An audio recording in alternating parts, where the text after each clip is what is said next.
नमस्कार। द नागरिक में आपका स्वागत है। आप देख रहे हैं 7 दिन 7 पत्रकार। आज हम बात कर रहे हैं एक बार फिर से महाराष्ट्र की। महाराष्ट्र में ऐसा लगता तो है कि सब ठीक हो गया, लेकिन सब ठीक हुआ नहीं। बीजेपी की बेचैनी कम नहीं हुई है। और अभी आप जानते हैं कि लास्ट वीक तो 30 तारीख को या 31 तारीख को अभी होने वाली है, इंडिया गठबंधन की मीटिंग होने वाली है यहाँ पे, इसी सप्ताह आखिर दिन में। तो उसकी तैयारी भी चल रही है। लेकिन जो शरद पवार जी की पार्टी को जो झटका देने का कार्यक्रम था बीजेपी का, और जब लगा था कि अजित पवार जब टूट करके आए थे और उन्होंने ओथ लिया था उप मुख्यमंत्री के तौर पर, उनके साथ और सारे नेता आए थे, तब उस दिन लगा था कि शरद पवार को झटका दे दिया बीजेपी ने। और ये झटका जो है शिवसेना से भी बड़ा झटका। लेकिन धीरे धीरे स्थितियां बदलती गई और अब जाकर के लग रहा है कि झटका बीजेपी ने नहीं दिया, झटका पवार ने ही दिया। और आप सब जानते हैं कि पवार से दोनों पवार, छोटे पवार और बड़े पवार यानी चाचा भतीजा, दोनों आपस में मुलाकात करते रहे। दोनों गुटों के नेता आपस में मिलते रहे और पवार साहब ने भी लगातार कहा कि जो है वो पारिवारिक मीटिंग है। लेकिन पारिवारिक मीटिंग कब सियासी मीटिंग में बदल जाए, कि पवार साहब को जो जानते हैं वो ही बता सकते हैं, और वो आसान नहीं है कह पाना। अभी सुप्रिया सुले जी ने कल बयान दिया है कि एनसीपी में कोई टूट नहीं हुई, और उन्होंने कहा कि हमारी पार्टी के कुछ नेता के स्टैंड अलग हैं, लेकिन एनसीपी अपनी मजबूती के साथ खड़ी है। और उन्होंने जो है देवेंद्र फडणवीस को लेकर के एक कमेंट किया है और कहा है कि देवेंद्र फडणवीस को लेकर के दुख होता है। बहुत संघर्ष किया पिछले चुनाव में और पार्टी को 105 विधायक जिता करके दिए, लेकिन उस बेचारे को जो है मुख्यमंत्री नहीं बनाया गया। केंद्रीय नेतृत्व जो है उसने उप मुख्यमंत्री बना दिया। डिमोशन एक तरह से कहिए कि हो गया। तो सुप्रिया सुले जी ने कहा कि फडणवीस जो है अच्छे आदमी है, अच्छे नेता है, लेकिन उनके साथ जो हुआ उसको लेकर के दुख हो रहा है। तो इसको आप तंज भी लीजिए, सहानुभूति भी लीजिए। तो इस तरह की चर्चाएं चल रही है लगातार। और जिस तरह से नितिन गडकरी को लेकर के भी बातें चल रही है, पिछले दिन एक वीडियो वायरल हुआ जब पार्टी नेताओं से मिलते हुए चले जा रहे थे नरेंद्र मोदी जी, और उस लाइन में, नेताओं की लाइन में जो है खड़े थे नितिन गडकरी भी। तो सारे नेता प्रधानमंत्री के सामने हाथ जोड़कर खड़े थे, लेकिन नितिन गडकरी ने हाथ नहीं जोड़ा। तो उसको लेकर के भी कयास लगाया जा रहा है कि नितिन गडकरी जो है खुश नहीं है। हालांकि उन्होंने कई बार खुद ही बयान दिया है, अपने नेतृत्व के खिलाफ नहीं बयान दिया है, लेकिन उन्होंने जो कहा उससे वो निकलता है कि कहीं ना कहीं वो खुश नहीं है। और ये भी कहा जा रहा है कि नितिन गडकरी को साइड लाइन करने की कोशिश की जा रही है। तो फडणवीस जो है वो डिग्रेड हुए, उनका डिमोशन हो गया। फिर नितिन गडकरी साइड लाइन हुए। शिवसेना जो उनका मजबूत गठबंधन जो लंबे समय से चला रहा था, शिवसेना के साथ जो उनके संबंध थे बीजेपी के, वो टूट गया। और एनसीपी को तोड़ के जो खुश हो रहे थे वो भी सफल नहीं हुआ। तो कुल मिलाकर के लग रहा है कि पवार की राजनीति में, क्योंकि ये जो सारा जो हुआ उसमें पवार जी की बड़ी भूमिका है। आप याद कीजिए 2019 में बहुमत तो मिला था शिवसेना बीजेपी को, लेकिन सरकार बना ली शिवसेना, कांग्रेस और एनसीपी ने, बीजेपी देखती रह गई। और तब से जो राजनीति चल रही है शरद पवार की, उसमें लगातार लग रहा है कि बीजेपी फंस जा रही है। और बीजेपी भले फिर से शिवसेना को तोड़ करके सरकार बना ली, एनसीपी को भी तोड़ दिया, लेकिन अभी भी बीजेपी के लोग, बीजेपी के नेता ये मान रहे हैं कि पवार साहब के सामने हम अभी जीते नहीं हैं। और खुद बीजेपी के भीतर कई तरह के असंतोष आ गए हैं, क्योंकि बीजेपी के नेता जो 105 विधायक जीत करके आए थे, उनके हाथ फाइनली क्या आया। इसी तरह शिंदे गुट के नेता भी परेशान है। कई बार खबरें आई हैं कि शिंदे गुट के जो नेता हैं वो नाराज हैं। ये भी खबर आई कि अजित पवार जो है मुख्यमंत्री बनने वाले हैं और शिंदे जी हटाए जाने वाले हैं। तो तमाम तरीके के कयास चल रहे हैं और इसमें एक स्थिति ऐसी बनी हुई है कि लग रहा है शरद पवार जिस तरफ राजनीति को ले जाना चाहते हैं, राजनीति उस दिशा में जा रही है।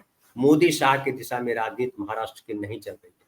तो आज इन्हीं सब बातों पर चर्चा करने के लिए और क्या वस्तुस्थिति है जानने के लिए हम अपने एक वरिष्ठ साथी अनिल सिन्हा जी के साथ हैं। अनिल भाई साहब नमस्कार। आप सब जानते हैं अनिल सिन्हा वरिष्ठ पत्रकार हैं, कई सारे अखबारों में काम किया है, 40-45 सालों का पत्रकारिता का अनुभव है और महाराष्ट्र की राजनीति को बहुत करीब से जानते हैं। लंबे समय तक यहाँ भी काम किया है उन्होंने, रहते पुणे में है जो शरद पवार जी का ही इलाका माना जाता है और एक नज़दीकी रिश्ता भी कहा जाता है अनिल भाई साहब के साथ है। हालांकि वो स्वीकार नहीं करते हैं सामने सामने, लेकिन यहाँ के नेताओं के साथ, चाहे कांग्रेस के नेता हो, बीजेपी के नेता हो, शिवसेना के नेता हो या एनसीपी के नेता हो, अनिल भाई साहब उनसे लगातार मिलते रहे हैं। क्योंकि जनसत्ता में जब पॉलिटिकल जर्नलिस्ट के तौर पे वो काम कर रहे थे तो बहुत करीबी रही उनकी। और अनिल भाई साहब के साथ करीबी होने की ये भी वजह है कि अनिल भाई साहब लोहियावादी विचारधारा से बड़े प्रभावित हैं और देश की राजनीति को बड़ी गहराई से समझते हैं और इनकी जो पत्रकारिता है वो जन सरोकार वाली पत्रकारिता है, गॉसिप पत्रकारिता नहीं। तो अनिल भाई साहब आपका स्वागत है हमारे कार्यक्रम में और प्रस्तावना भी आपने सुन ही लिया है और आप पूरी चूंकि राजनीति को जानते हैं, हमसे ज्यादा बेहतर जानते हैं। तो ये बतलाइए, सुप्रिया सुले जी ने जो कल कहा है कि एनसीपी में टूट नहीं हुई है और हमारी पार्टी के कुछ नेता का स्टैंड जो है अलग है थोड़ा, लेकिन हम एक हैं, और उन्होंने जो है फडणवीस के लिए भी दुख जताया। तो आप सुप्रिया सुले के बयान को किस तरह से देख रहे हैं? यानी उसमें सुप्रिया सुले कंसिस्टेंटली ये कह रही है पहले से भी कि हमारे कुछ लोगों का जो की राय अलग है, स्टैंड अलग है। इसका ये नहीं है कि हम लोग स्प्लिट का जो फॉर्मल सेंस है उसको इनकार करती हैं वो।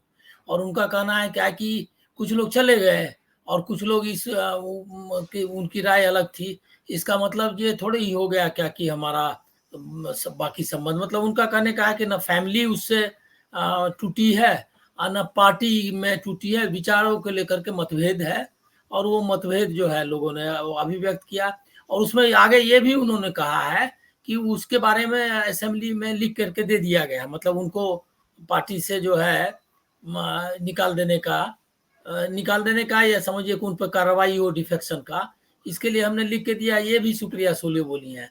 इसका जो प्रोसेस है उनके खिलाफ वो भी चल रहा है। इसको ऐसे देखिए, ये जो स्टेटमेंट्स है उस पर सिर्फ मत जाइए, प्रैक्टिकली क्या हो रहा है उसको भी देखना चाहिए। उसमें मुझको लग रहा है क्या कि देखिए, इसमें जो भी हुआ है, एनसीपी में जो स्प्लिट है, जिस तरह शिवसेना में स्प्लिट है, ये कोई नेचुरल स्प्लिट नहीं है आइडियोलॉजी के आधार पे या व्यक्तिगत नाराजगी के आधार पे। लीडरशिप के खिलाफ जो है कोई बगावत टाइप की चीज नहीं थी उनकी वजह से, पार्टी के अंदरूनी वजह से। इसमें एक्सटर्नल फैक्टर है ईडी का, सीबीआई का, और ईडी सीबीआई एजेंसीज की वजह से शिवसेना भी टूटी और ये एनसीपी भी टूटा। ये दोनों कॉमन चीजें हैं उसमें। शिवसेना में क्या हुआ कि शिवसेना भी तोड़ने में आप देखिएगा कि शुरू में जो शुरुआती दौर में वो लोग कह रहे थे उद्धव ठाकरे ये हमारे नेता हैं, सिर्फ जो पार्टी ठीक लाइन नहीं ले रही थी तो हमने लाइन ले ली है, बहुमत हमारे साथ है, और वो अटैक नहीं कर रहे थे। लेकिन जब उद्धव ठाकरे ने स्टैंड लिया कि शिंदे जो है गद्दार हैं और उनके लोग गद्दार हैं, तब उन लोगों ने फिर डिफेंसिव शुरू किया। और दूसरा प्रेशर भी बीजेपी का था कि आप फॉर्मली स्प्लिट करो, ठीक ढंग से स्प्लिट करो। लेकिन आप अगर ठीक से देखेंगे तो दोनों शिवसेना का गुट जो है उसने कहीं स्ट्रीट पर फाइट नहीं किया, नीचे जा करके लोकल लेवल्स में, डिस्ट्रिक्ट लेवल्स में कोशिश की कि दोनों के यूनिट्स बन जाए और अलग अलग दिखे। लेकिन कोई ऐसा बहुत जिसको कहते हैं कि फियर्स फाइटिंग जो स्प्लिट होता है, वर्टिकल स्प्लिट नीचे तक, वो नहीं हुआ वहां भी। लेकिन धीरे धीरे स्थिति जरूर बन गई कि एक फैक्शन, एक जो शिंदे का गुट है वो अपनी आइडेंटिटी बताए। ऐसा ही इधर को हुआ। अल्टीमेटली दोनों का रिश्ता खत्म हो गया। लेकिन शिंदे का गुट जो भी आगे बढ़ सकता था उसको बीजेपी शिवसेना में जो भी स्प्लिट था, कितनी ताकत अभी उनके पास रह गई थी या बाद में रहती, ये बाद में डिसाइड होता।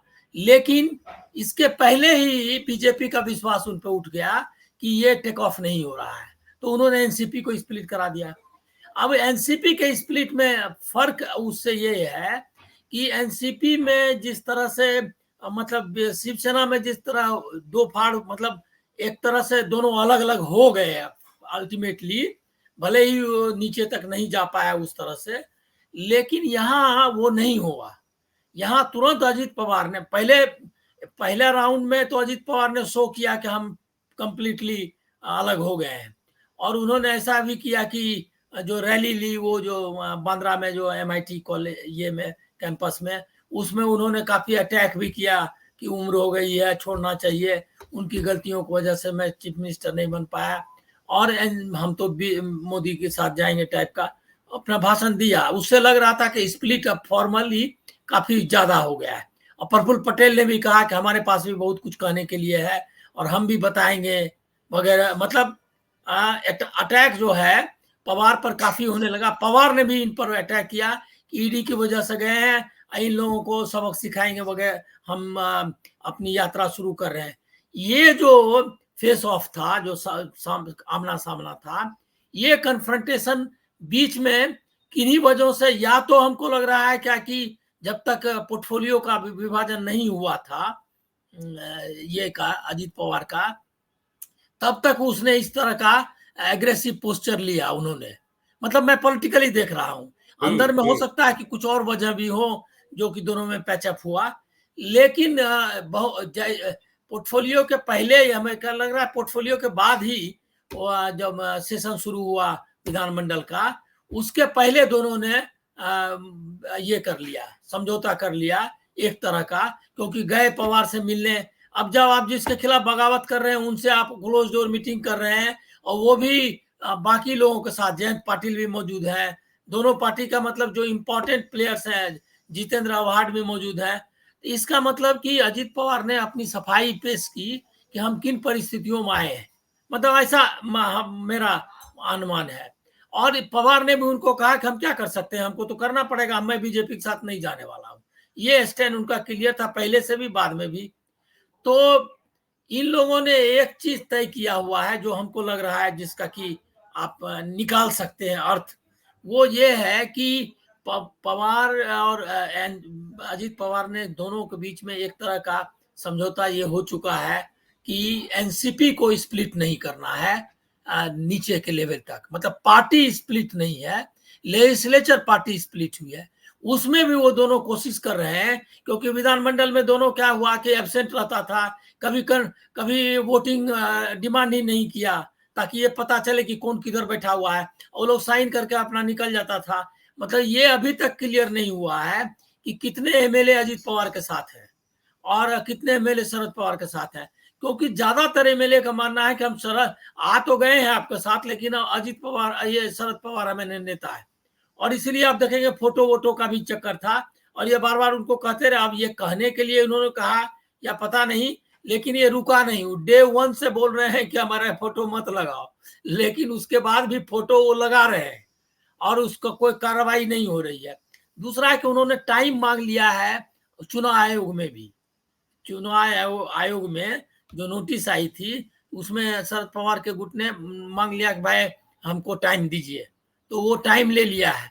तो अभी ये क्लियर नहीं हो रहा है कि लेजिस्लेचर पार्टी में स्प्लिट हुआ है तो किस लेवल का स्प्लिट हुआ है, मतलब कितने लोग, उनको उतने लोग हैं क्या जिससे एंटी डिफेक्शन बिल से बच जाए और उनका जो डिस्क्वालिफिकेशन है वो रुक जाए, या दोनों में अंडरस्टैंडिंग हो गई है कि डिस्क्वालीफाई नहीं होने देना है तब तक जब तक इलेक्शन ना हो जाए 2024 का लोकसभा इलेक्शन, क्योंकि लोकसभा के बाद यहाँ विधानसभा का इलेक्शन होगा। तो मुझको ये लग रहा है कि एक कॉमन, जो जितना स्टेटमेंट वगैरह देख रहे हैं और जो मीटिंग्स देख रहे हैं, उससे एक कॉमन अंडरस्टैंडिंग हुई है कि जो ईडी के और सीबीआई के प्रेशर से जो प्रॉब्लम आया है उससे किसी तरह छूट लिया जाए और उसके बाद अपना फिर एनसीपी चलाना है। मतलब ये अंडरस्टैंडिंग बन गई है। बीजेपी में जाकर के जिस तरह से असम में उन्होंने किया कि हेमंत बिश्व शर्मा है या शुभेंदु अधिकारी बंगाल में उनके लीडर बन गए, या ज्योतिरादित्य सिंधिया बन गए, मतलब वहां चले गए ये क्या कहते हैं मध्य प्रदेश में, वो स्थिति महाराष्ट्र में नहीं आती हुई दिख रही है। उसके पीछे एक रीजन ये भी है कि महाराष्ट्र में एक ऑर्गेनाइज्ड पार्टी है जिसने रूल भी किया, जिसका चीफ मिनिस्टर रह चुका है बीजेपी, और बड़ी पार्टी के रूप में, सबसे बड़ी पार्टी के रूप में उभरी है। तो अब वहां पर वो स्पेस नहीं है कि एनसीपी से नेता इंपोर्ट करके उनको नेता बना दिए। आप एमपी में भी देखेंगे, एमपी और आसाम में फर्क है। एमपी में भी बीजेपी में ज्योतिरादित्य सिंधिया को लीडर नहीं बनाया, मतलब कि वो सबका लीडर नहीं बन पाए, वो ही वन ऑफ द लीडर्स। और अब तो पावर भी उनका कम हो गया जिस तरह से सीट का ये हुआ, डिक्लेरेशन हुआ। तो इसका मतलब ये है कि अब इम्पोर्ट, जिस तरह बंगाल में क्या था कि स्पेस खाली था, कुछ था नहीं, जो मिला और शुभेंदु अधिकारी वगैरह की वजह से ही मिला, तो इसीलिए वो लीडर बन गए। लेकिन महाराष्ट्र में वो स्थिति नहीं है, स्पेस नहीं है बीजेपी में to accommodate all these people. मतलब शिंदे को, अजीत पवार को, और अजीत पवार के साथ एक छोटा मोटा नेता नहीं आया है, छगन भुजबल है, प्रफुल्ल पटेल है, ये क्या कहते हैं दिलीप वलसे पाटिल है, तटकरे है, ये सब अपने ही तय बहुत बड़े बड़े नेता है। तो इनको कहाँ एकोमोडेट करिएगा। अच्छा, इनके मतलब अपोजिशन में जो लोकल बीजेपी की लीडरशिप है वो भी बहुत एक्टिव रही है, और वो है एस्टेब्लिश्ड लीडर्स है। अब उनको आप क्या करेंगे, तो उनको अब तो भगा के उनको रिप्लेस नहीं कर सकते। ये सोचा है जरूर मोदी ने, मतलब अमित शाह मोदी जी ने, कि यहाँ रिप्लेस कर देना है, इसीलिए देवेंद्र फडणवीस को उन्होंने नीचे कर दिया। इसका मतलब है कि शिंदे को उनको लीडरशिप में लाना था, लेकिन शिंदे चल नहीं पाया, ऐसा उनका अंदाजा था। अब वो चलते कि नहीं है हम लोग को मालूम नहीं, लेकिन उनको लगा कि इसको रिप्लेस करो। अब अजीत पवार लाए, अजीत पवार विलिंग नहीं है कि बीजेपी के लीडरशिप ले। बिल्कुल। और तो इसको इस तरह से कहा जा सकता है क्या कि बीजेपी ने, या खास करके मोदी और शाह ने महाराष्ट्र में अपनी हार को, क्योंकि जो है 2019 के चुनाव के बाद जो सरकार नहीं बनाने की जो चोट है, जो हार है, बहुत बड़ी चोट है। कि कहाँ तो था कि मोदी है तो मुमकिन है, उनके बगल के स्टेट में मुमकिन नहीं हो पाया, और शरद पवार ने कही है कि इसको कहते हैं कि मुंह से जाकर के निवाला खींच लाना, कि आप मुंह के भीतर डाल ही रहे थे और खींच लिया। तो ये बहुत बड़ी हार एक तौर पे देखी जाए। और जिस तरह के मोदी शाह जिस तरह की राजनीति करते हैं, ईगो वाली राजनीति करते हैं कि मैं ही हूं बाकी कोई नहीं है, और बहुसंख्यकवाद की राजनीति करते हैं, तो उसमें तो बहुत बड़ा झटका था। लेकिन इस झटके में कहीं ऐसा नहीं दिख रहा आपको कि उन्होंने नेताओं को तो जमा कर लिया है, ढेर सारे बड़े बड़े नेता सब आ गए, लेकिन वही बड़े नेता जो है उनके लिए संकट या कहिए तनाव का कारण बन गए हैं। उनकी अपनी पार्टी में बड़े नेता थे जिनको एडजस्ट नहीं कर पा रहे थे, अब शिवसेना से भी ले आए और एनसीपी से ले आए, और कार्यकर्ता तो उस तरह से जो जमे नहीं। तो आपस में नेताओं का, बड़े नेताओं का ही इतना झगड़ा हो गया है कि कौन नेता बने, किसको शिखर पे लाएं, यही संकट खड़ा हो गया। और नितिन गडकरी अलग नाराज है। तो आपको क्या लग रहा है कि ये जो बीजेपी है, बीजेपी का पूरा जो शीर्ष नेतृत्व है, वो उलझ गया है अपने ही जाल में, या पवार ने जो जाल बुना उसमें उलझ गया, क्या लग रहा? नहीं, जाल देखिए, पवार ने कोई ज्यादा जाल बुना नहीं था, सिंपल का इतना ही काम किया था कि उन्होंने उद्धव ठाकरे को अलग कर दिया बीजेपी से। और ये बहुत बड़ा, मतलब महाराष्ट्र की पॉलिटिक्स में अभी के लिए भी और बाद के लिए भी बहुत बड़ा गेम चेंजर है। अभी आप उद्धव ठाकरे को अगर स्टेटमेंट सब सुनिए तो आपको लगेगा जिस तरह से कांग्रेस के फेवर में वो बोल रहे हैं, राहुल गांधी के फेवर में, तो ये बहुत बड़ा गेम चेंजर है जो आगे के पॉलिटिक्स को, जो इंडियन जो नेशनल पॉलिटिक्स है उसको भी प्रभावित कर रहा है। अभी एक शिवसेना ही एक ऐसी एलाय है जो कांग्रेस के साथ, और आरजेडी समझ लीजिए, यही दो मेजर एलाय है जो कांग्रेस और राहुल गांधी के पक्ष में पूरी तरह खड़ा है। बाकी सब में थोड़ा थोड़ा आपको दिखेगा कहीं न कहीं कुछ मतलब रिजर्वेशन, लेकिन ये दोनों एलाय 26 पार्टियों में दो ऐसी पार्टियां हैं जो एकदम है कि राहुल गांधी देश के नेता है, होने लायक है, और कांग्रेस ही देश को नेतृत्व दे सकती है। ये कहने वाला दो स्ट्रॉन्ग पार्टी, एक आरजेडी बिहार में, दोनों का स्ट्रॉन्ग ये बेस है, मतलब मास बेस है। तो ये पॉलिटिक्स तो बहुत बड़ा चेंज उन्होंने, पवार ने कर ही दिया। ये सिंपल ये नहीं समझना चाहिए क्या कि उन्होंने एक सरकार बना ली तोड़ करके महाविकास आघाड़ी की। इससे बियॉन्ड है कि इसका पॉलिटिकल इम्प्लीकेशन न केवल महाराष्ट्र में बल्कि नेशनल पॉलिटिक्स में बहुत ज्यादा इम्प्लीकेशन होने वाला है, और ये बहुत इंपॉर्टेंट है नेशनल पॉलिटिक्स के लिहाज से भी, क्योंकि शिवसेना जो एक हिंदुत्व पार्टी थी, वही हिंदुत्व पार्टी मतलब देश भर में बीजेपी के बाद शिवसेना ही स्ट्रांग हिंदुत्व वाली पार्टी रही है, वही उनके खिलाफ बोल रही है और दूसरे खेमे में चली गई। ये एक बड़ी पॉलिटिक्स थी जो पवार ने कर दिखाया। आगे का काम बीजेपी ने खुद कर लिया, जो पैर में कुल्हाड़ी मारना कहते हैं वो कर लिया। इसके पीछे रीजन है कि वो गुजरात मॉडल चलाना चाहते थे कि मोदी और शाह, इसके अलावा जो है बाकी लोगों का कोई वैल्यू नहीं, और हम लोग जिसको चाहे अपना मतलब कि एक राजतंत्र टाइप का सिचुएशन है बीजेपी में, और वो कहीं कुछ जगह वर्क कर रहा है क्योंकि उनको मिल गया, जैसे शुभेंदु अधिकारी मिल गया उनको बंगाल में। अब वो जो चीज चाहते हैं कराते हैं, और वो ईडी में से डरा हुआ आदमी था और उसको भी लगा कि अब छोड़ो ममता साथ कितना करना, यहाँ तो पूरा मैदान खाली है, वो चला गया। ऐसे हेमंत विश्व शर्मा, वो भी दागी आदमी था, उसको कुछ स्कोप नहीं था, देखा कि कांग्रेस जा ही रही है, गिर रही है, डिक्लाइन पे है, अपन स्पेस मिल गया उनको, तो वहां निकाला उन्होंने, वहां सोनोवाल को उन्होंने हटाया, अपना जो उनका पुराना लीडर था उसको सेंटर में ले आए और उसको धीरे धीरे आसाम की पॉलिटिक्स से बाहर कर दिया। यही पॉलिटिक्स वो महाराष्ट्र में करना चाहते हैं। और लेकिन अब वो जिसको आप कहते हैं कि बूमरैंग हो गया है, उन पे ही मतलब पीछे उसका असर होने लगा है। अब है क्या कि एक महाराष्ट्र में जो बहुत स्ट्रॉन्ग एलिमेंट है जिसको कि लोग नहीं समझते हैं, उनको ये समझना चाहिए कि मराठी अस्मिता का एक बड़ा स्ट्रॉन्ग फीलिंग महाराष्ट्र में है। और ये डाउन द लाइन मतलब कि जब प्रतिभा पाटिल जब चुनाव लड़ी थी तो शिवसेना भी उनको समर्थन किया था, इसीलिए कि वो महाराष्ट्र की थी। तो मराठीवाद के नाम पे, हाँ, मराठी अस्मिता के नाम पे। तो ये जो फर्क है, ये बहुत बड़ा फर्क है। अब अभी क्या चल रहा है कि बीजेपी में भी फडणवीस को भी क्या सुप्रिया सुले जो बोल रही हैं, वो मराठी अस्मिता की बात है कि देखिए ये तो आदमी इतना मेहनत किया, और इसको ये जो गुजराती नेता उन्हें जो है, इस मराठी नेता को जो प्रॉमिसिंग नेता था उसको भी बढ़ गया, मतलब नीचे दिखा दिया। ये एक मराठी अस्मिता का मतलब सी इज इन्वोकिंग, वो इसको जगा रही है। यही गडकरी के मामले में हो रहा है। गडकरी को जिस तरह से कैग की रिपोर्ट आ गई, उसके बाद उनको मतलब उनको एक तरह से मार्जिनलाइज करते करते उनको दीवार में ठोक दिया है। अब उनके पास स्कोप नहीं है बाहर भागने का के अलावा। अगर वो नहीं जाते हैं तो सिर्फ इस वजह से नहीं जाएंगे कि आरएसएस उनको नहीं जाने देना चाहता है, क्योंकि बहुत क्लोज है वो आरएसएस के। अदरवाइज अभी तक में वो निकल गए रहते। तो उनको भी समर्थन दे रही है एनसीपी। और उन्होंने भी कहा, ये क्या कहते हैं शरद पवार ने भी, कि इनका तो देवेंद्र वाला हाल होने वाला है नरेंद्र का।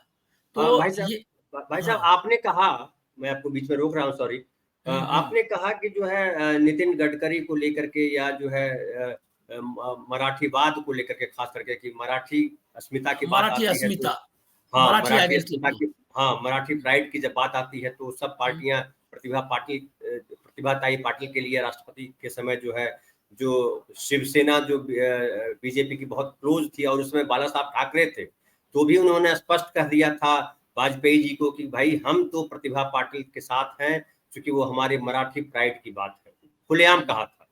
और अब जब गुजराती प्राइड बना रहे हैं ये दोनों मिलकर के मोदी शाह, ऐसे में जाहिर है कि मराठी प्राइड जो है बहुत बड़ा काम करेगा।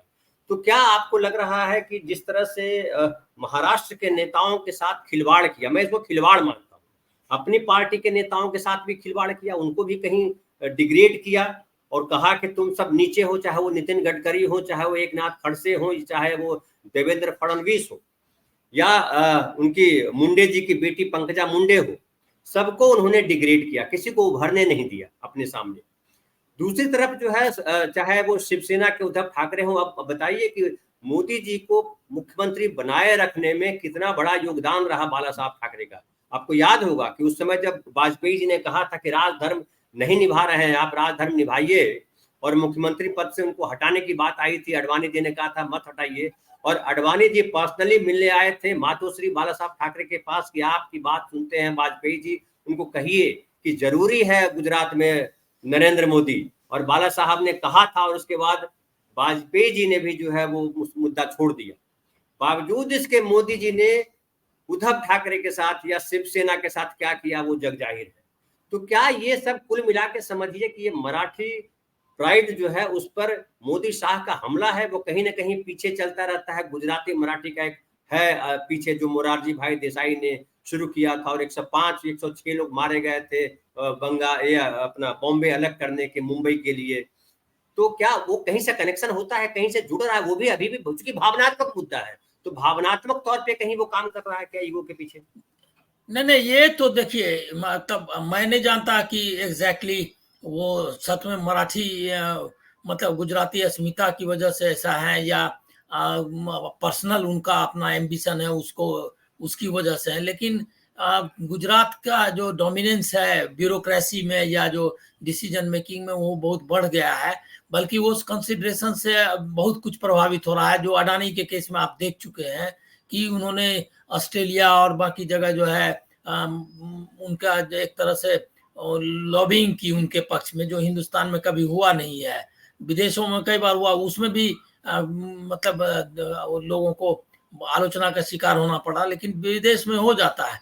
लेकिन हिंदुस्तान में कोई प्रधानमंत्री यहाँ एक इसका उसकी डिग्निटी अलग ढंग की है। बाकी के जगह से जैसे प्रोफेशनल पॉलिटिशियन प्रधानमंत्री हो, ऐसा नहीं है। इमोशनली भी उसको नेता मानता है भारत का आदमी। तो वो ऐसी स्थिति में उन्होंने ये मतलब ये क्षुद्रता दिखाई कि अडानी और इसके के लिए उन्होंने विदेश में भी लॉबिंग की, ये दिखाई दे रहा है।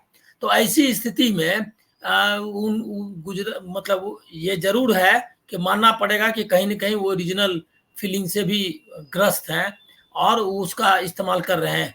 लेकिन यहाँ पर यह भी संभव है कि ये पैटर्न है, ये सिर्फ गुजरात का मामला नहीं है। उन्होंने असम है या मध्य प्रदेश है, सब जगह कोशिश की कि जो रीजनल लीडरशिप है उसको खत्म करना। ये ग्रेटर सेंस ऑफ इनसिक्योरिटी है। जब भी सेंट्रल लीडरशिप कोशिश करती है कि रीजन में कोई नेता ना उभरे, इसका मतलब है क्या कि उसको डर लगता है कि हमको चुनौती मिलेगी। और ये राजतंत्र का दिमाग है, क्योंकि राजतंत्र में भी पहले जो पावरफुल सूबेदार होता था उसको तुरंत जो है सो उसका गर्दन उड़ा देता था। मतलब वहां का ये कोई न कोई तरीके से जाके, हाँ मतलब सिर उठाया कि गर्दन उसका उड़ा दो। यही गर्दन उड़ाने वाला इनका चल रहा है। तो इसके कारण यहाँ, लेकिन उसका असर महाराष्ट्र में क्या हो रहा है कि महाराष्ट्र में उसका एक अंदर से एक मराठी प्राइड और अस्मिता का सवाल, और उसी को वो सुप्रिया सुले और या शरद पवार समझते हैं ना मराठी मानस को, तो वो उसको कर रहे हैं और ये लोगों के दिमाग में जा रहा है। एक बात मैं आपको बताऊं कि बीजेपी में अगर फॉर्मल स्प्लिट ना भी हुआ तो एक तरह का जो इनफॉर्मल स्प्लिट तो हो ही चुका है, और वो इनफॉर्मल स्प्लिट अफेक्ट करेगा इसके प्रोस्पेक्ट को आगे, ऐसा मेरा अंदाजा है। जी अच्छा, एक बात, मैं कल हम कार्यक्रम कर रहे थे छत्तीसगढ़ को लेकर के, रात में 9 बजे, और छत्तीसगढ़ के हमारे एक साथी हैं, आप शायद जानते होंगे, आवेश तिवारी, बड़ा वहाँ जमीन से जुड़े हुए हैं और बहुत मुखर हैं, फेसबुक पे भी बहुत मुखर है, सोशल मीडिया में, और वहाँ के पत्रकारिता में एक अच्छा और बड़ा नाम है आवेश तिवारी। तो बतला रहे थे कि वहाँ जो भूपेश बघेल के खिलाफ जो ये किया गया है, ईडी सीबीआई का जो ताना बाना बुना गया है, उससे वहाँ के लोकल लीडरशिप भी परेशान है।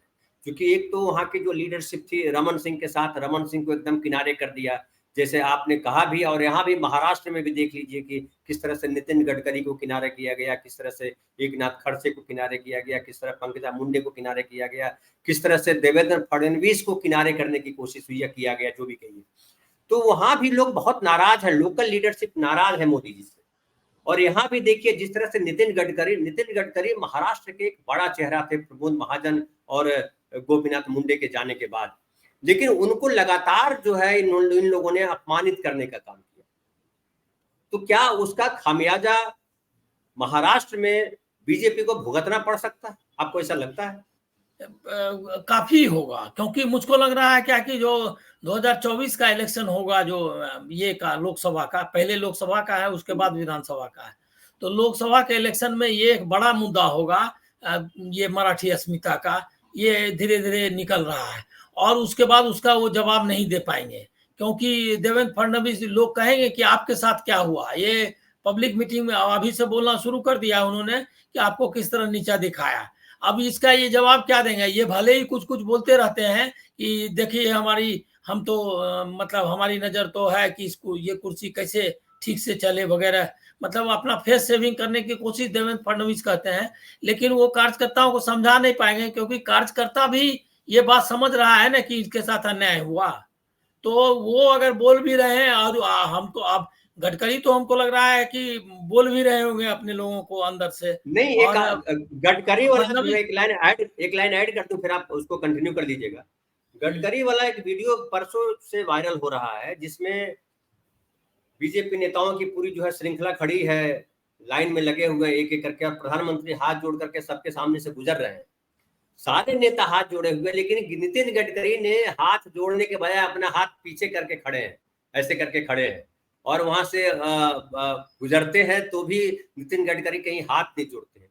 तो क्या इसको माने कि जो है ये नितिन गडकरी ने खुले तौर पे जता दी है कि भैया हम तुम्हारी चीजों में साथ नहीं है और हम जो है झुकेंगे नहीं? क्या ऐसा कुछ कर रहे हैं, कुछ चुनौती दे नहीं, रहे हैं क्या? देखिए ये आप वो सिर्फ उसमें नहीं हुआ है।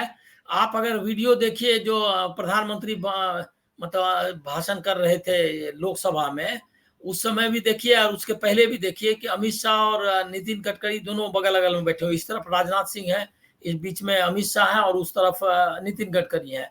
वो दोनों में कोई तरह की का संवाद नहीं है। और जब ये मुस्कुराते हैं तो वो सीरियस हो जाता है, ये सीरियस हो जाते हैं, तो उसका वो वीडियो आप देख सकते हैं। वो बल्कि में देखते ही दिखाई देता है। कोई भी जो आदमी आजकल के पत्रकारिता में बॉडी लैंग्वेज एक चल पड़ा है ना, जब से ये विजुअल आया है, ऑडियो विजुअल का जमाना, तो उसमें बॉडी लैंग्वेज के बारे में बात करते हैं। हम लोग के समय में ये बॉडी लैंग्वेज वगैरह के बारे में बात नहीं करते थे, हम लोग डायरेक्ट बात करते थे। जो स्टेटमेंट होता था या तो वो जानते थे या सूत्र जो भी हमको मालूम रहता था उससे हमको पता चलता था।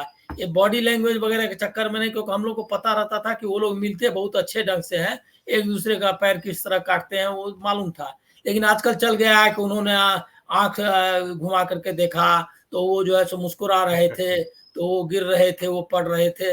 इस टाइप का जो पत्रकारिता चली है, तो उसका अगर कुछ मतलब है तो वहां वो दिखाई देता है कि दोनों एक दूसरे से बात भी नहीं कर रहे हैं और दोनों एक दूसरे का जो एक्सप्रेशन है उसको सपोर्ट भी नहीं कर रहे हैं। मतलब वो मुस्कुरा रहा था ये भी मुस्कुराए, ऐसा नहीं है।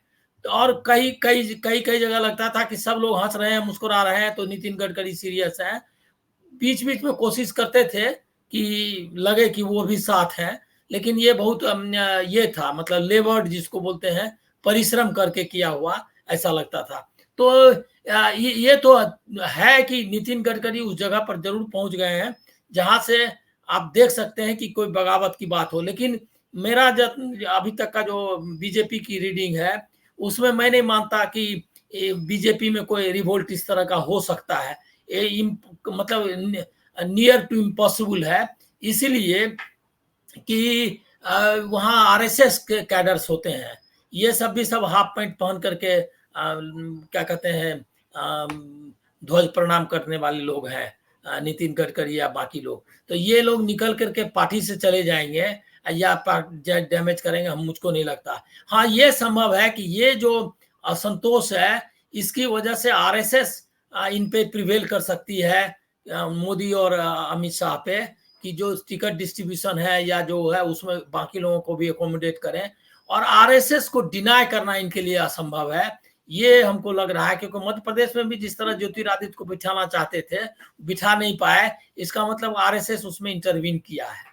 तो बीजेपी लेकिन भाई साहब आपने जो कहा कि आरएसएस के लोग जो है वो बगावत नहीं करते हैं या नहीं करेंगे, लेकिन कई सारे मध्य प्रदेश में नेता हैं जो छोड़ करके आ रहे हैं। इसके अलावा गुजरात में बाघेला को याद कीजिए, बाघेला तो आरएसएस के आदमी थे, वो खुलेआम खिलाफ खड़े हुए, अलग कांग्रेस के रेजिम में मुख्यमंत्री बने, फिर और मंत्री बने, क्या क्या बने वो। अब भले अब निष्क्रिय हो गए, लेकिन उनके बेटे वापस उनके आने की बात की जा रही है, बेटे की फिर से कांग्रेस में। तो कई सारी चीजें हैं, ऐसा नहीं है कि वहां से लोग छोड़ करके नहीं आए हैं। नहीं, देखिए गुजरात ऐसा नहीं हुआ है। बीजेपी में स्प्लिट हुआ है पहले भी, उसमें बलराज मधोक वाला भी स्प्लिट है, मेजर स्प्लिट था। बलराज मधोक तो फाउंडर थे भारतीय जनसंघ के, वो भी निकल करके, मतलब भारतीय जनसंघ में बीजेपी के पहले का जो वर्सन है उसमें। और बिहार में भी जब मंडल का आया ये, तो शंकर टेकरीवाल हुआ करते थे इनके बीजेपी के नेता, एंड ही वाज नंबर 1 और नंबर 2 उस समय में। लेकिन ताराकांत झा नंबर 1 हुआ करते थे। हाँ, ताराकांत झा बाद में नंबर 1 हुए। इसके अच्छा, पहले कैलाशपति मिश्र थे, जिन दिनों की हाँ, मैं बात कैलाशपति कर रहा मिश्र हूँ। थे, बिल्कुल हाँ, उस बिल्कुल। समय कैलाशपति मिश्र हुआ करते थे नंबर 1, और नंबर 2 वगैरह में थे शंकर टेकरीवाल, बहुत फेमस थे। लेकिन वो इनके साथ क्या कहते हैं, कर्पूरी जी के साथ बाहर आ गए और निकल करके चले गए। तो स्प्लिट को उसमें भी हुआ है, ऐसा नहीं है कि स्प्लिट नहीं हुआ है। और भी एग्जाम्पल्स हैं जिसमें कि बीजेपी में स्प्लिट हुआ है। लेकिन एक जो मेजर स्प्लिट, जिस तरह से वीपी सिंह कांग्रेस से निकल गए, या जगजीवन राम कांग्रेस से निकल गए, चंद्रशेखर जिस तरह कांग्रेस से निकल गए, इस तरह के स्प्लिट्स जो है ना को बीजेपी में बहुत कम दिखाई देता है। क्योंकि अब जैसे ये क्या कहते हैं, एम्बिशन तो आडवाणी का भी था, और अटल जी के रहते हुए एम्बिशन पूरा नहीं हो रहा था। लोगों लग रहा था कि या तो अटल जी को बाहर कर देंगे या इनको बाहर कर देंगे, बल्कि अटल जी बाहर आ जाएं, इसके लिए बाहर के लोग प्रयास कर रहे थे। मैं एक ऐसी मीटिंग के बारे में भी जानता हूं जिसमें कि अटल जी से बाकायदा लोगों ने मिल करके बातचीत की कि आप ही लीड करिए और आप बीजेपी से बाहर हो जाइए, ऑल नॉन कांग्रेस फॉर्मेशंस को।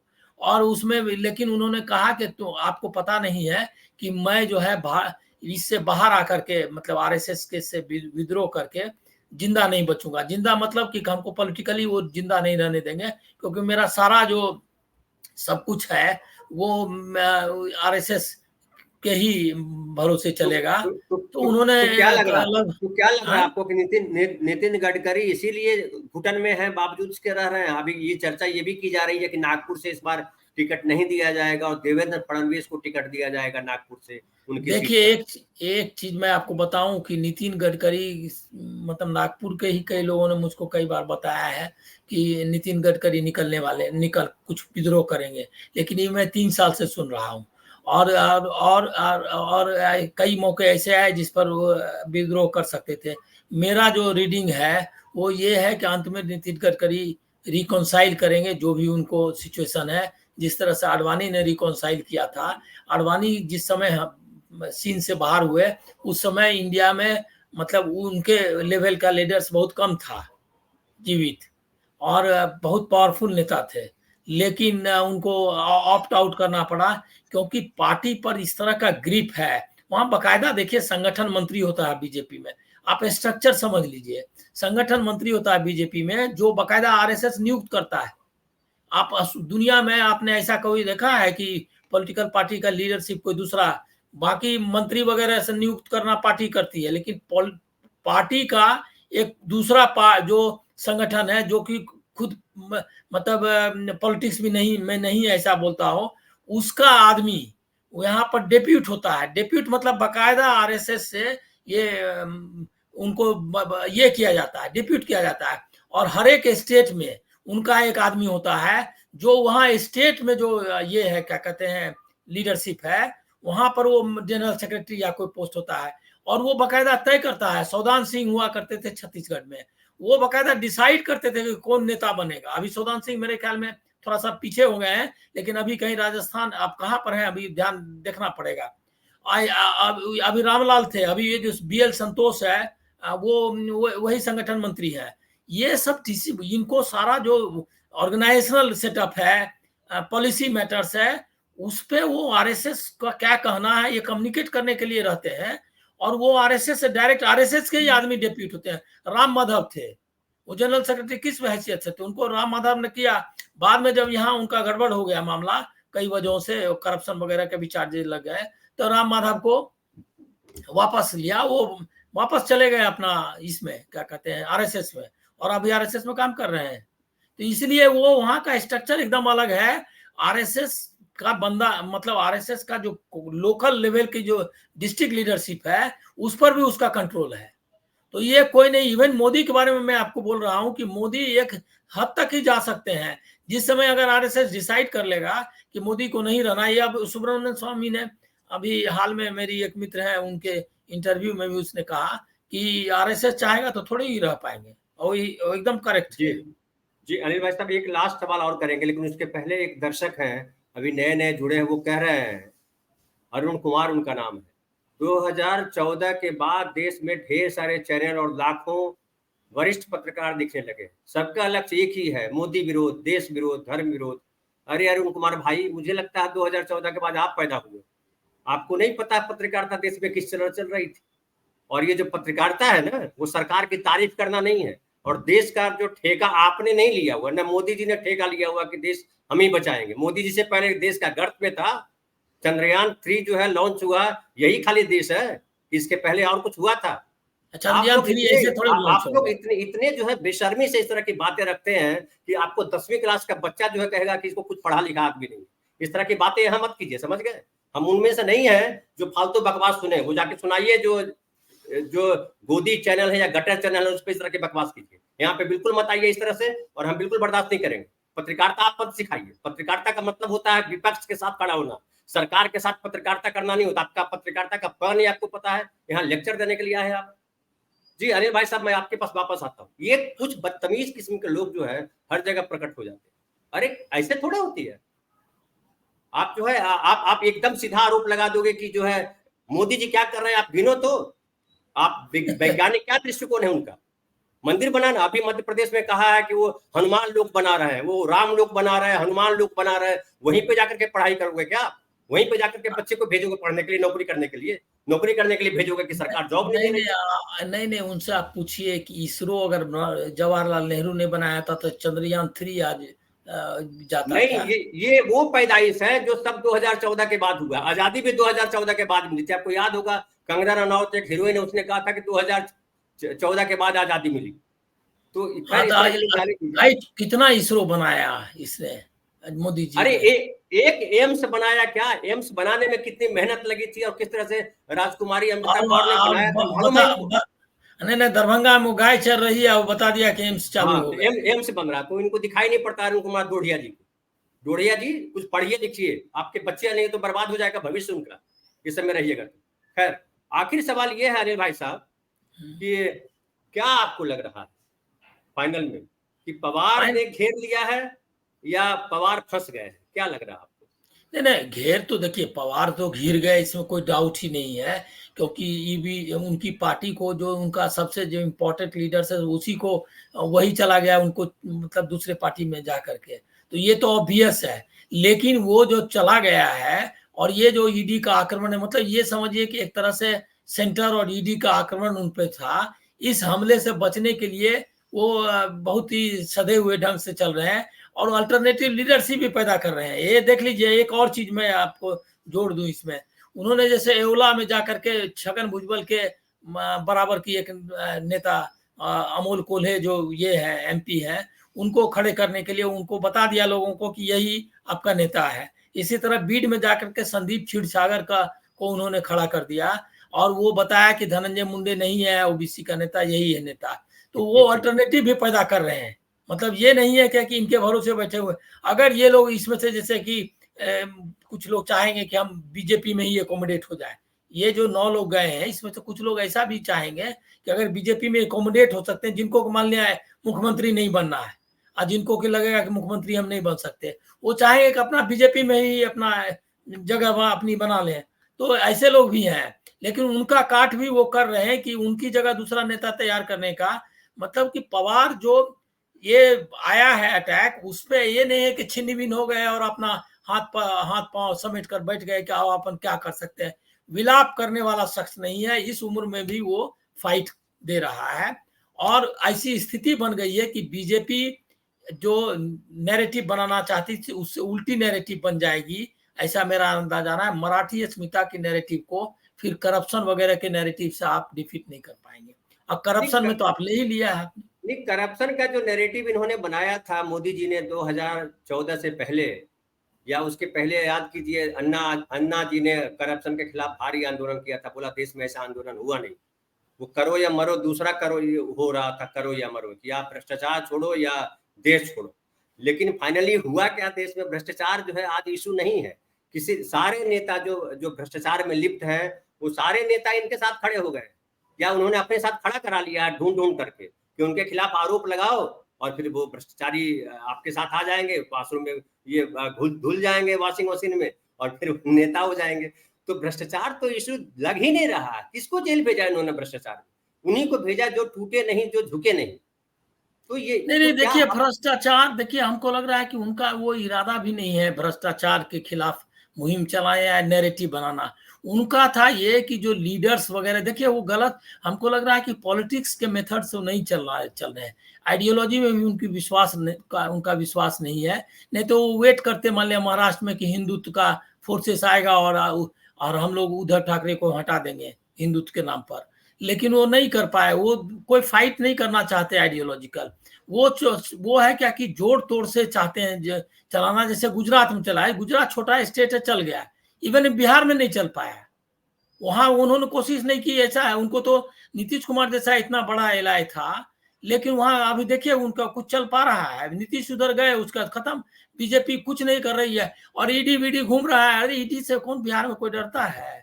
कोई नहीं डरता है। उनके यहाँ रोज और छापे पड़ रहे हैं। जैसा कि कल जो है उन्होंने कहा, सीबीआई का भी है। बघेल जी, भूपेश हाँ? बघेल ने कहा कि भाई हम ईडी सीबीआई किसी से नहीं डरने वाले हैं, हम जेल जाने से नहीं डरते हैं, हम मरने से नहीं डरते, तो आप हमको क्या डराओगे?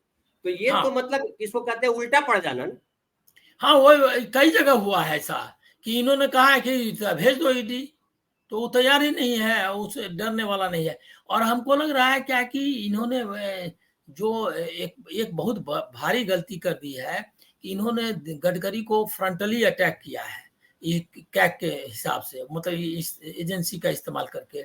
ये हमको लग रहा है कि इतनी आसानी से नहीं लेने वाले हैं गडकरी, और ये आरएसएस भी इस पर सोचेगा। डिफिकल्ट सिचुएशन जाएगा मोदी और शाह के लिए, even with in the BJP, ऐसा मेरा अंदाजा है। जी जी। अनिल भाई साहब आप आए, हमारा कार्यक्रम जो है समय से थोड़ा आगे ही चला गया है, लेकिन विषय इतना हो जाता है, बातें इतनी हो जाती है, करनी जरूरी पड़ती है। तो आप आए, बहुत बहुत धन्यवाद।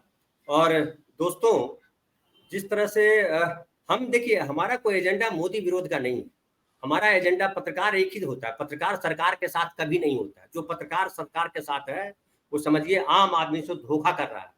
पत्रकार वही है जो सरकार के खिलाफ खड़ा हो, क्योंकि सरकार को अपनी बातें कहने के लिए उनके पास ढेर सारे संसाधन है, पूरा फंड है। आप अभी सुना होगा कैग ने क्या कहा। कैग ने कहा कि जो है वृद्धा पेंशन का जो पैसा था वो प्रधानमंत्री के प्रचार में खर्च कर दिया गया। तो जो पत्रकार है वो जनता का पक्षधर है, आम आदमी का पक्षधर है, और विपक्ष के साथ खड़ा होता है। क्योंकि विपक्ष जो है आम आदमी की आवाज है, उसके पास विधानसभा तो है जाने के लिए, लोकसभा तो है आने के लिए, लेकिन उसके पास कुछ सत्ता की कुछ चाबी नहीं है, कुछ कर नहीं सकता वो, क्योंकि सारा फंड, सारी चीजें, सारा कानून सरकार के साथ खड़ा है। तो पत्रकार दरअसल वही है जो सरकार के खिलाफ खड़ा होता है। सरकार अच्छा काम करने के लिए ही आती है। आप जितने वादे किए, मोदी जी ने कितने वादे निभा दिए, जरा पढ़िए और उस पर बात कीजिए, पत्रकार कहाँ सही है कहाँ गलत है। ऐसे ही किसी पे आरोप लगा देने का, हम ऐसे ही मोदी जी पे आरोप नहीं लगा रहे। अगर उन्होंने जो है दरभंगा में एम्स नहीं खोला और झूठ बोला कि दरभंगा में एम्स खुला है, तो क्या ये बताया नहीं जाएगा? बताना पड़ेगा कि दरभंगा में एम्स नहीं खुला है, झूठ बोल रहे हो आप। पूर्णिया में बोला अमित सिंह ने कि ये अमित शाह जी ने कि एयरपोर्ट चल रहा है, पूर्णिया में पता चल गया एयरपोर्ट नहीं चल रहा। तो इस तरह की बातें करेंगे तो पत्रकार बोलेगा। और चंद्रयान 3 पे कौन आलोचना कर रहा है? कोई आलोचना नहीं कर रहा। वाजपेयी जी ने चंद्रयान 1 शुरू किया तो किसी ने आलोचना की, कहा कि वाजपेयी जी ने गलत काम किया। लेकिन आप ये मत कहो कि सब मैंने किया है। देश को बढ़ाने में सबका योगदान है। उसका भी योगदान है जो किसी फुटपाथ पे जो है 2 किलो अमरूद लेकर के अपना घर चला रहा है, उसका भी योगदान है, वो भी टैक्स भरता है। ये गलतफहमी में जी रहे हैं आप लोग कि खाली जो है मोदी जी की जय करें वही देशभक्त है, बाकी देशद्रोही है। ये भूल जाइए। सत्ता जब बदलेगी तो आप लोग खुद पसीने आ जाएंगे। या 10 साल और रुकिए, जब आपके बच्चे के लिए स्कूल नहीं मिलेगा। कोरोना याद है? कोरोना में किस तरह से हुआ था? खैर जाने दीजिए, मैं भावनाओं में नहीं आता हूँ, इस तरह की बात नहीं करता हूँ। चलिए धन्यवाद। और आप लोग फिर जो है 3 बजे के कार्यक्रम में और 9 बजे के रात के कार्यक्रम में जरूर आइए, हम नए विषय पे बात करेंगे। बहुत बहुत धन्यवाद।